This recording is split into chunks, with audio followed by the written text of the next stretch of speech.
Whoa. So you can't just say, oh, Pluto's here, so you got this problem. You see Pluto, somebody asks someone, hey, how do you get along with your parents? Or how do you get along with how many friends you have? Or how you take the house idea and you ask them a question about it. And you start to get, whoa, you'll start to, you're asking the question they don't want to hear. But you're starting to interact more honestly. Whew. Like I said, when it gets at the aspects, if Pluto's with the sun or Pluto's with the moon, it starts to complicate where the fears go or where the blocks are and how much you have to work with it. At any time, it's not a good idea to accentuate or magnify fears. They just paralyze you, whether it's fears about yourself or fears about others. So what's the solution to fear? You have to be truthful, you have to be honest. And to me, that's the porthole or the gateway where you have to face the truth that we're more than mortal, that the things in the world are one thing, and then there's a deeper level going on too.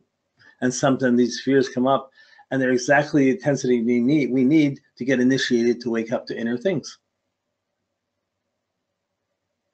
Oh. Some karma you just got to pay off, and you can't keep it going on every year or every lifetime. But if you don't deal with it, for sure, it'll still be around there the next lifetime.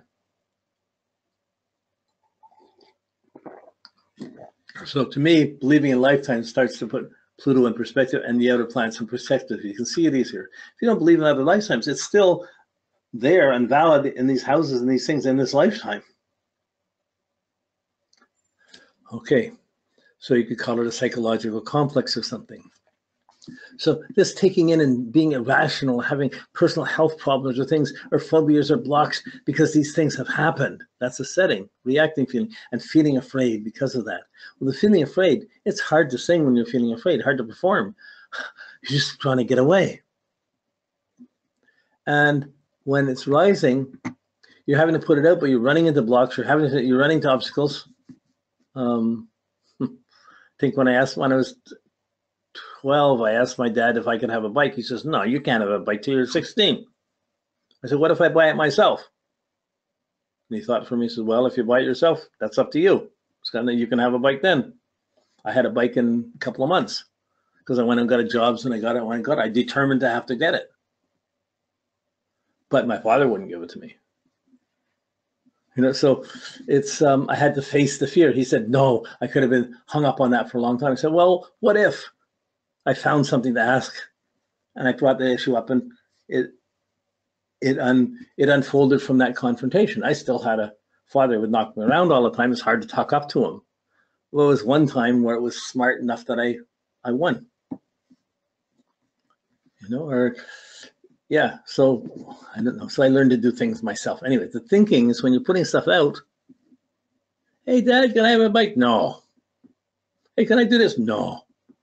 I didn't know I was poor till I got in school. I was 7 years old. I went to school, and everybody else had all sorts of things I never had. Better clothes, better. I never thought a minute about it. But it still was a somewhat socially ostracizing thing. I had certain friends, not certain friends. Like I wasn't really aware of it. But when you're putting out, there's one part of you coming out of your motivations to your identity, and the challenges are within yourself to learn enough, to do enough. When it's above the horizon, you're thinking of where you fit in, and you're trying to have to put that extra effort to get to a position because you're not going to get a break.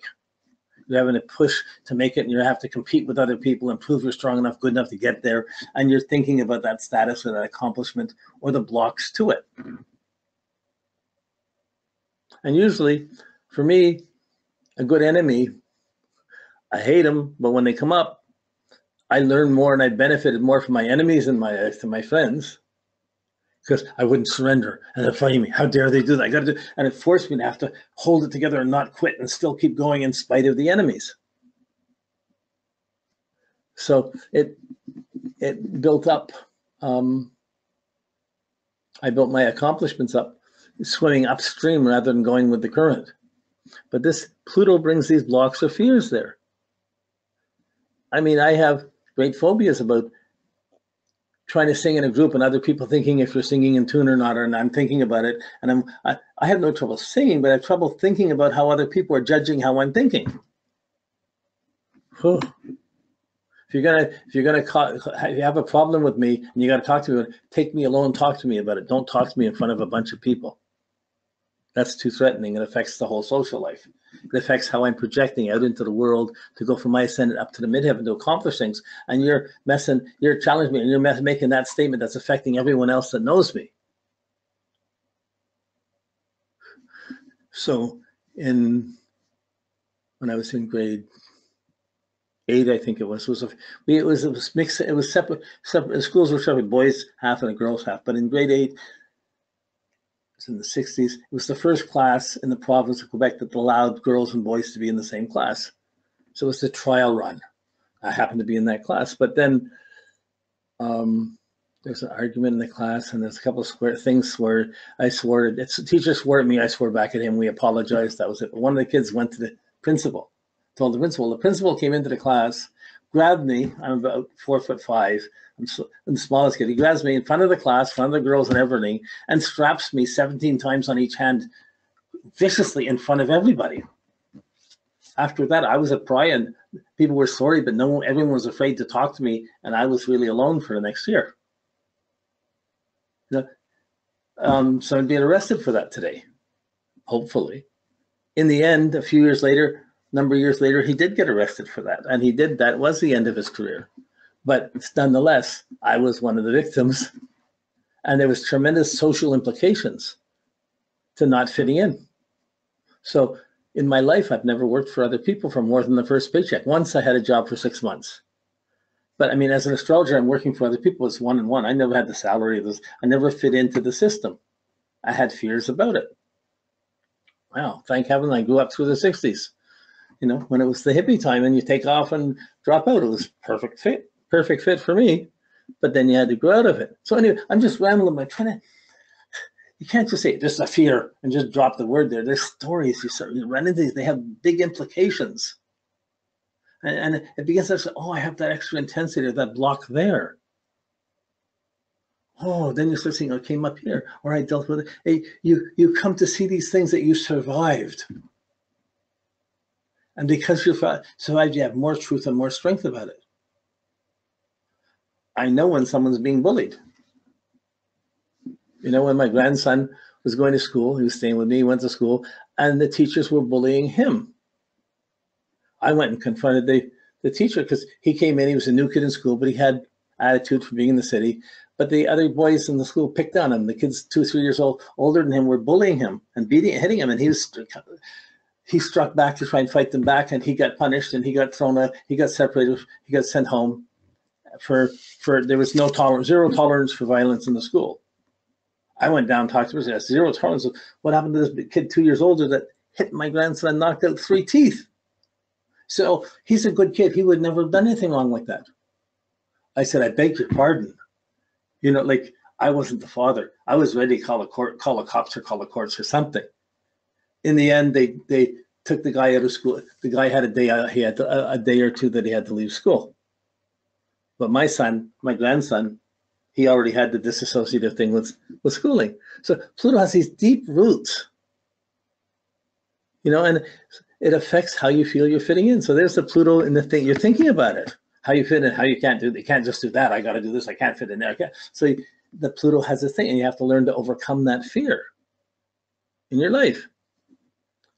So when Pluto gets over in the other object, that's the objective side. I'm putting it in. I have the fear. I have the block. Things have happened. I've run into these things. Other people have run into them. So I'm pushing the harshness out. And I'm too intense for a lot of people to fit into this group or that group. Okay. But when it's someone on the sensation side, they're out in the objective functional world, but how come I got the boss? How come it's like they don't run into it like you're projecting into it, like I run into it. If someone's a bad guy, I'm going to run into them. But it's sensation. They get dumped on. They run into the power struggle. Something's wrong and they don't know how to face it, and they're being affected by it, and they're afraid for the influence. They're taking it in a little more than they're pushing it out. So they're usually looking for other people to support them to face the fears. But a fear can come from how the marriage works or doesn't, or how money is being used, how business is being done, what's right or wrong. There can be blocks that come around that. You're in my marriage, and you're in my family, and you can't marry someone that's not my choice. Whoa. But just it can be blocks of what the other person's saying and afraid of confronting the other person, or attracted to someone who's too strong or being around you, telling you what to do. And you have trouble standing up for yourself because you're always reacting to the fear from other people or the blocks from other people.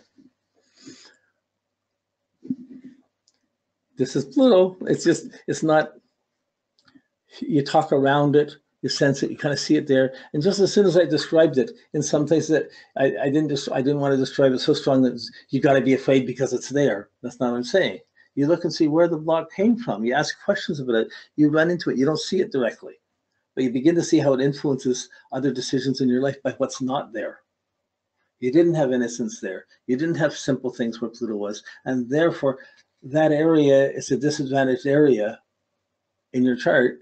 And where your sun is going to try and find your confidence in spite of that.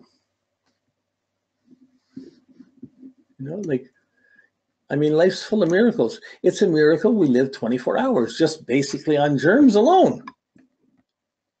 And yet, how many days do we keep having that miracle? We live another day, we get through all the germs, and we get through things. It's a miracle we live any day. Of course, if you're trying to live consciously, 24 hours is a long time to maintain a clear conscience. You may solve something and face a fear and solve something, have it fixed a certain way, but what happens if you run across someone who's done it better than you and it doesn't accept what you've done? Whoa. Okay.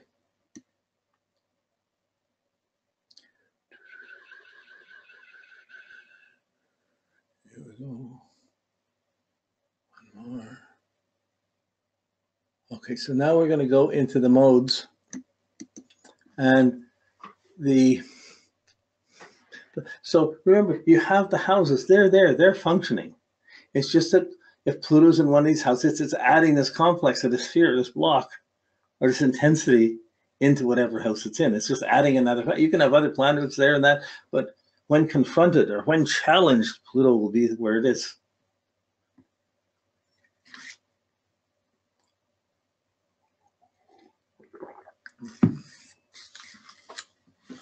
Okay.